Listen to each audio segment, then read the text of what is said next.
नमस्कार, मैं अनुज सिंह विद्रोही पेश हूँ एक बार फिर।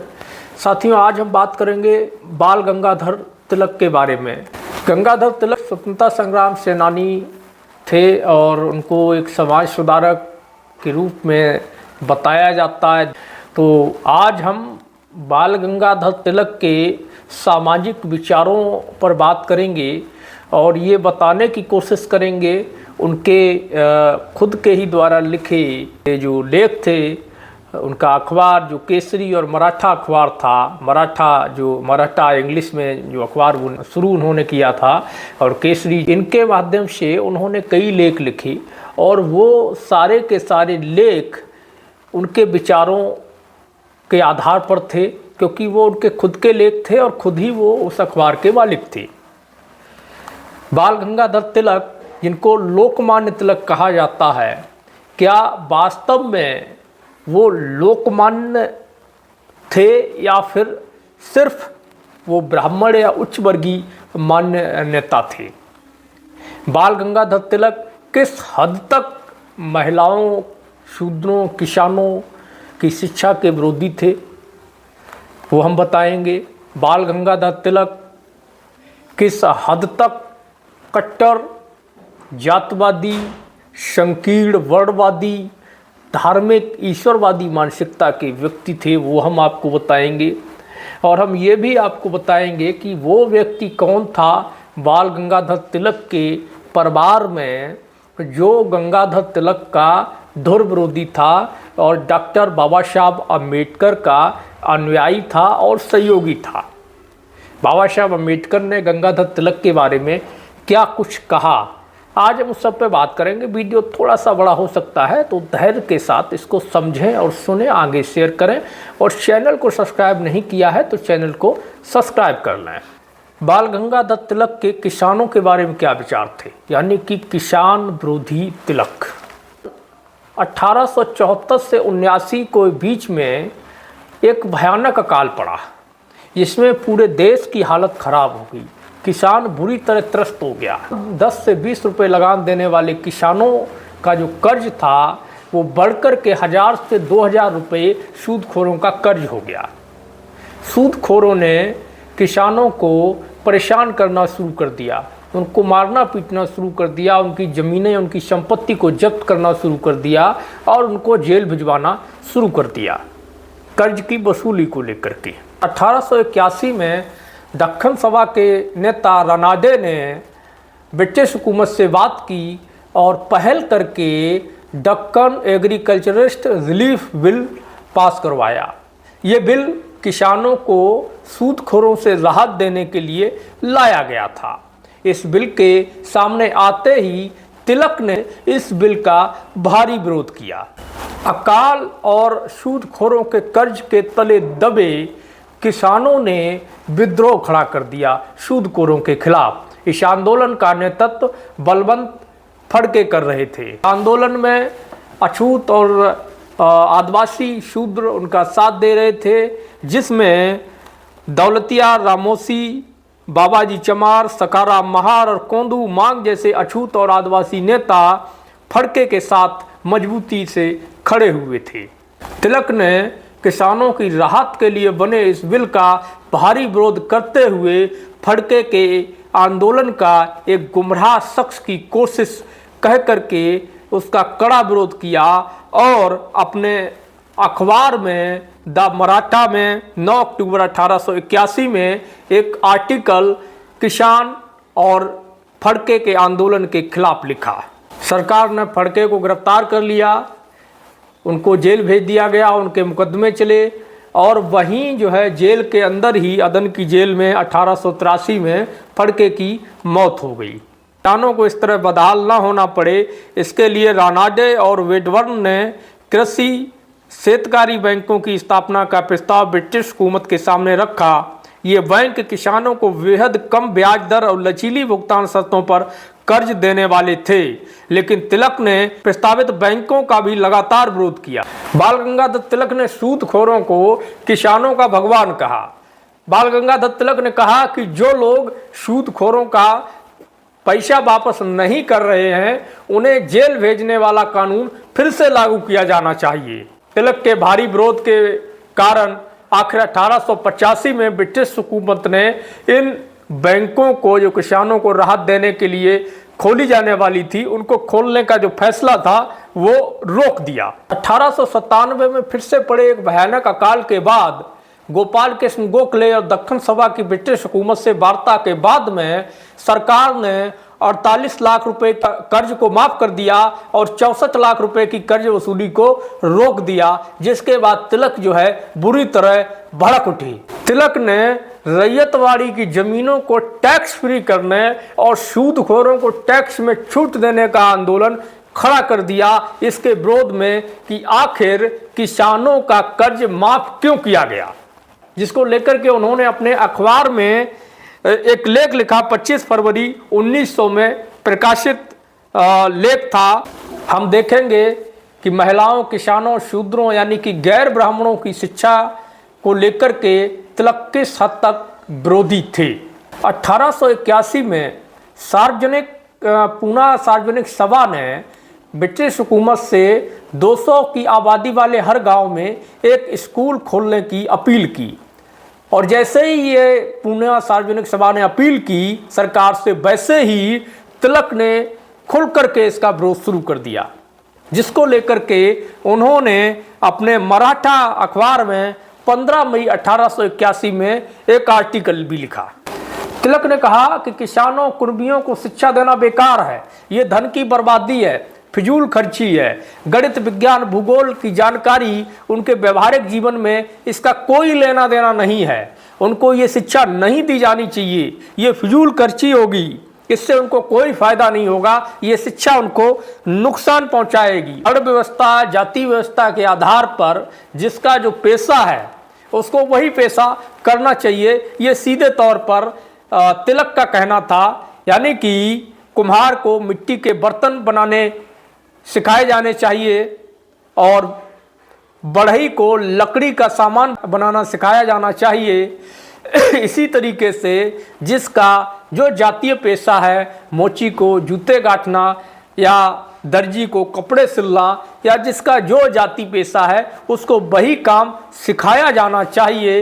इनको शिक्षा देना फिजूल खर्ची होगी, धन की बर्बादी होगी। सार्वजनिक धन टैक्स पेयर्स के फंड पैसे से इकट्ठा होता है और ये टैक्स देने वालों को ही अधिकार है कि वो ये तय करें इस पैसे का उपयोग किस प्रकार किया जाना चाहिए। यानी कि तिलक ये कहना चाहते थे कि जो लोग टैक्स दे रहे हैं, सूदखोर और रैयतवाड़ी, राजा रजवाड़े, जमींदार जिनसे टैक्स वसूला जा रहा है, चूंकि टैक्स तो किसानों से भी लिया जा रहा था, लेकिन तिलक की नज़र में वो टैक्स पेयर्स नहीं थे। टैक्स पेयर्स वो थे जो किसानों से वसूल करके गवर्नमेंट को देते थे। उनको ये फैसला करना चाहिए कि क्या वो पैसा शिक्षा में खर्च होना चाहिए या नहीं होना चाहिए। जब रानादे ने यूनिवर्सिटियों में ज़्यादा से ज़्यादा गैर ब्राह्मणों को शिक्षा देने को लेकर प्रवेश प्रक्रिया को सरल बनाने का प्रयास शुरू किया, तो तिलक ने इसका भी मुखर विरोध किया और 7 अगस्त 1881 में अपने द मराठा अखबार में अवर यूनिवर्सिटी के नाम से एक आर्टिकल लिखा। अब हम जाति, वर्ण और धर्म के कट्टर समर्थक तिलक का चेहरा देखते हैं। The caste and caste alone has power, ये 10 मई 1891 को तिलक ने अपने द मराठा अखबार में आर्टिकल लिखा था, जिसमें तिलक ने लिखा कि एक हिंदू राष्ट्र मानता है कि अगर इस पर जाति का प्रभाव नहीं होता तो यह कब का मिट चुका होता। रानादे जैसे सुधारवादी लोग जाति की हत्या कर रहे हैं और इस तरह वे राष्ट्र की प्राण शक्ति को भी खत्म कर रहे हैं। तिलक ने धर्मनिरपेक्ष शिक्षा को नकार दिया था। उनका कहना था कि यह विनाशवाद को जन्म देती है। वह इस बात पर जोर देते थे कि स्कूलों में दी जाने वाली धार्मिक शिक्षा उसके पारंपरिक रूढ़ि और सरल सिद्धांतों के तौर पर दी जाए। तिलक ने लिखा, स्कूली बच्चों को बगैर किसी लाग लपेट के बताना होगा कि निश्चित तौर पर भगवान का अस्तित्व है, और अगर कोई स्कूली बच्चा ये कहता है कि भगवान कहाँ है, मुझे देखना है, तो उसे बेट मार करके चुप कराना होगा। ये उन्होंने अपने द मराठा अखबार में 3 जुलाई 1904 को रिलीजन एजुकेशन एंड एडिटोरियल नाम के जो आर्टिकल लिखा उसमें इस चीज़ को उन्होंने उठाया। तिलक जातीय जो सिस्टम है और जो वर्ण व्यवस्था है उसको लेकर के बहुत ज़्यादा रूढ़वादी विचारों के थे। वो ऊंच नीच वाली व्यवस्था को बहुत ही उम्दा व्यवस्था मानते थे। वर्ण व्यवस्था और जाति व्यवस्था के खिलाफ जो भी अभियान चलाए जा रहे थे उस समय उन सभी का तिलक ने जमकर के विरोध किया। इसी कड़ी में जामखांडी के गैर ब्राह्मण प्रशासक पर भी उन्होंने हमले किए, जिसको लेकर के अपने द मराठा अखबार में 21 अप्रैल 1901 में उन्होंने आर्टिकल लिखा और इसका खुलकर विरोध किया। यही नहीं, तिलक ने कोल्हापुर के सम्राट महाराजा छत्रपति शाहू जी महाराज का भी विरोध किया, क्योंकि उन्होंने भी अपने प्रशासनिक व्यवस्था में सुधार करते हुए अपने राज्य के अंदर गैर ब्राह्मणों के लिए स्थान सुनिश्चित कर दिए थे, यानी कि आरक्षण की व्यवस्थाएं कर दी थी। तिलक ने छत्रपति शाहू जी महाराज को कहा कि वो मानसिक संतुलन खो चुके हैं। इसको लेकर भी उन्होंने एक आर्टिकल अपने मराठा में 15 नवंबर 1903 में लिखा। तिलक जाति और वर्ण व्यवस्था के इतने मजबूत, इतने कट्टर पैरोकार थे कि इसको लेकर के उन्होंने जो उस समय धर्म के संत थे या शंकराचार्य थे या अन्य जो भी लोग इन रूढ़वादियों में सुधार की कोशिश कर रहे थे, उन सबका तिलक ने विरोध किया। और यही नहीं, उन दिनों तिलक ने शंकेश्वर के शंकराचार्य और आदि शंकराचार्य तक का जाति और वर्ण व्यवस्था पर कटाक्ष करने या सुधार का प्रयास करने को लेकर के खुला विरोध किया और अपने द मराठा में 31 अगस्त 1902 को उसके खिलाफ एक आर्टिकल लिखा। तिलक सिर्फ किसान विरोधी ही नहीं थे, किसान के बच्चों की शिक्षा के ही विरोधी नहीं थे। तिलक सिर्फ जातीय और वर्ण व्यवस्था में सुधार के ही विरोधी नहीं थे। तिलक महिलाओं के और महिला की शिक्षा, उसकी स्वतंत्रता के भी कट्टर दुश्मन थे। 1984 में जब रानाडे ने पुणे के अंदर लड़कियों को शिक्षा देने के लिए स्कूल खोला तो तिलक ने इस बात का खुल के विरोध किया। रानाडे के स्कूल में उस समय मराठा, कुणबी, सोनार, योधी और धर्म बदलकर ईसाई बनी तथा अछूत शुद्ध जात की लड़कियां शिक्षा ग्रहण करती थीं। तिलक ने 28 सितंबर 1884 में द मराठा में इसके विरोध में एक लेख प्रकाशित किया, जिसमें उन्होंने लिखा कि अंग्रेजी शिक्षा महिलाओं के स्त्रीत्व को भंग करती है, खंडित करती है। और इस बात पर उन्होंने बड़ा जोर दिया कि महिलाओं को सिर्फ देसी भाषाओं, नैतिक विज्ञान और सिलाई कढ़ाई की ही शिक्षा दी जानी चाहिए। सुबह 11 से शाम 5 बजे तक जो लड़कियां पढ़ने के लिए स्कूल में रहती थीं, तिलक ने उसका भी खुला विरोध किया। वे चाहते थे कि लड़कियों को सुबह या शाम सिर्फ 3 घंटे पढ़ाया जाना चाहिए ताकि उन्हें घर का काम करने और सीखने का वक्त मिले। ये तिलक का तर्क होता था, क्योंकि हर एक रूढ़वादी व्यक्ति कुछ ना कुछ तर्क तो रखता ही अपने बचाव के लिए। इसको लेकर के द मराठा में 18 सितंबर 1887 में भी तिलक ने एक आर्टिकल लिखा, female high school rights direction को लेकर के। और तिलक ने रानाडे को चेताया भी कि अगर जो है पाठ्यक्रमों में तुरंत सुधार नहीं किया गया तो हमें ये देख करके आश्चर्यचकित नहीं होना चाहिए कि पतियों को छोड़ने वाली रकमाबाई जैसी लड़कियों की तादाद क्यों बढ़ गई है। अब ये रकमाबाई कौन थी जिसके बारे में तिलक ने जिक्र किया, तो चलिए हम इस पर भी थोड़ा सा प्रकाश डालते हैं। दरअसल रकमाबाई जो थी एक पढ़ी लिखी महिला थी और उनके जो पति थे दादाजी भीकाजी, वो उनके साथ मारपीट करते थे, उनको प्रताड़ित करते थे, जिससे तंग आकर के उन्होंने कानूनन जो है तलाक ले लिया था। और रकमाबाई शायद ही वो पहली भारतीय महिला थी जिन्होंने अपने पति से तलाक लिया था, जिसको लेकर के तिलक ने इसको पूरे हिंदू समाज की नाक का सवाल बना दिया और अपनी साप्ताहिक मैगजीन द मराठा के 8 पेज में से 6 पेज पूरा जो है रकमाबाई के खिलाफ, रकमाबाई के पति दादाजी के फेवर में उन्होंने 6 पेज के लेख लिखे और रकमाबाई का विरोध किया और दादाजी का समर्थन किया। तिलक ने लिखा कि रकमाबाई अपने पति के साथ जाने से इनकार करती है तो उन्हें जेल भेज देना चाहिए। तिलक लगातार इस बात पर जोर दे रहे थे कि रकमाबाई और सरस्वतीबाई यानी कि पंडिता रमाबाई जैसी महिलाओं को वैसी सजा मिलनी चाहिए जैसी चोरों, व्यभिचारियों और हत्यारों को मिलती है।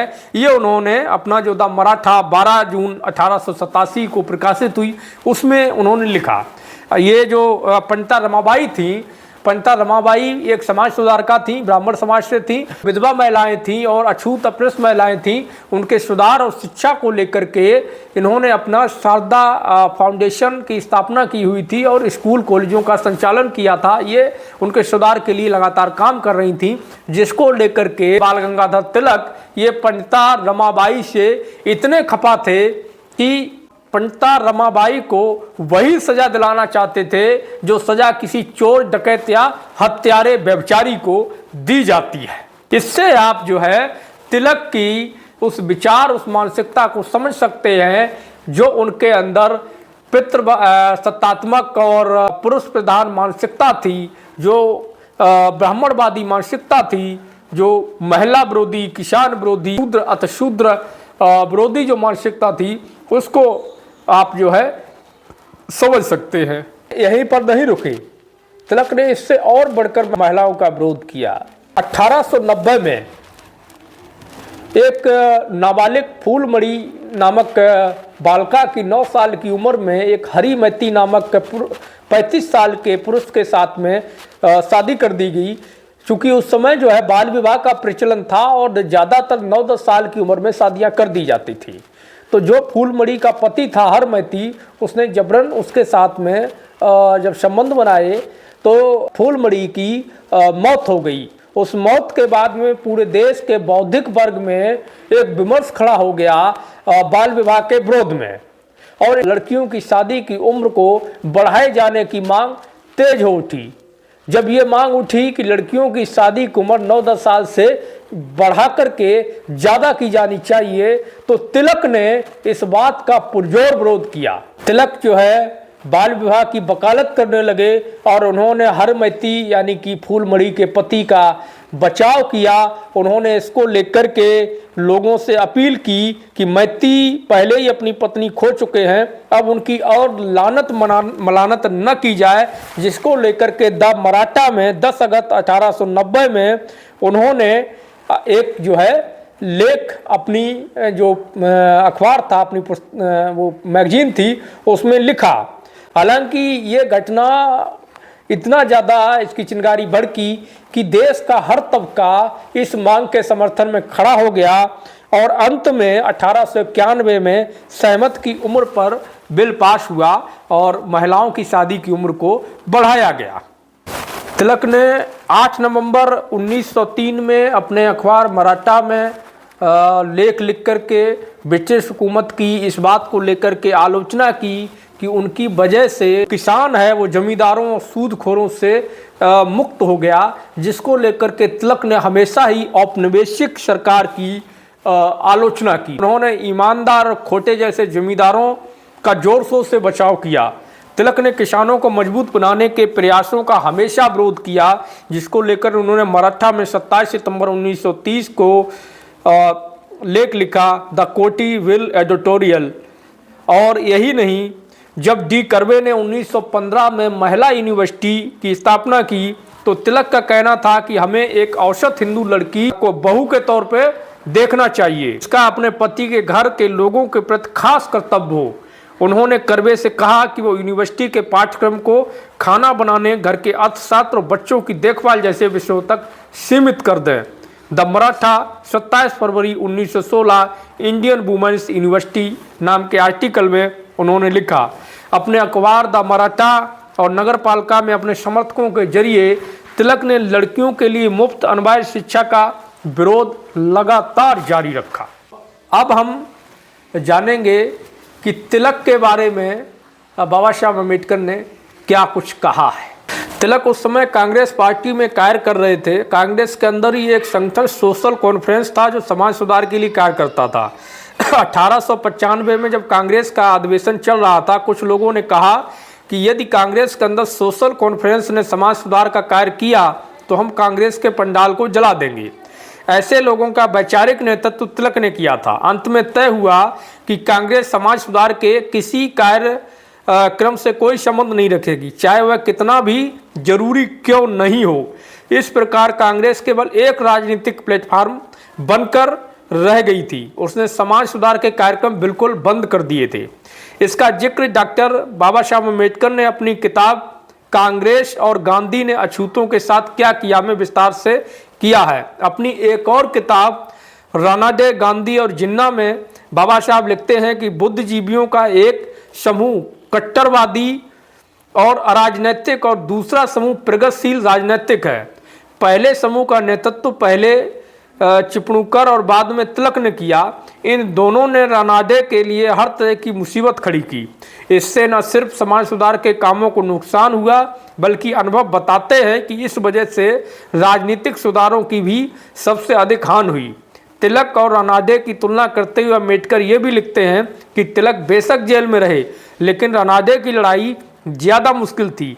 राजनीतिक लड़ाई लड़ने वाले को समाज सिर माथे पर बिठाता है, जबकि समाज सुधार के लिए लड़ने वाला अक्सर अकेला होता है और उसे तमाम तरह के अपमान को झेलना पड़ता है। तिलक की स्पष्ट मान्यता थी कि किसान और कारीगर जातियों को राजनीति में नहीं आना चाहिए। 1918 में जब इन जातियों ने राजनीतिक प्रतिनिधित्व की मांग उठाई तो तिलक ने सोलापुर की एक सभा में कहा था कि तेली तमोली कुनबी विधानसभा में जाकर क्या करेंगे। बाबा साहब के मुताबिक तिलक के हिसाब से इन जातियों के लोगों का काम कानून का पालन करना है और उन्हें कानून बनाने का अधिकार नहीं होना चाहिए।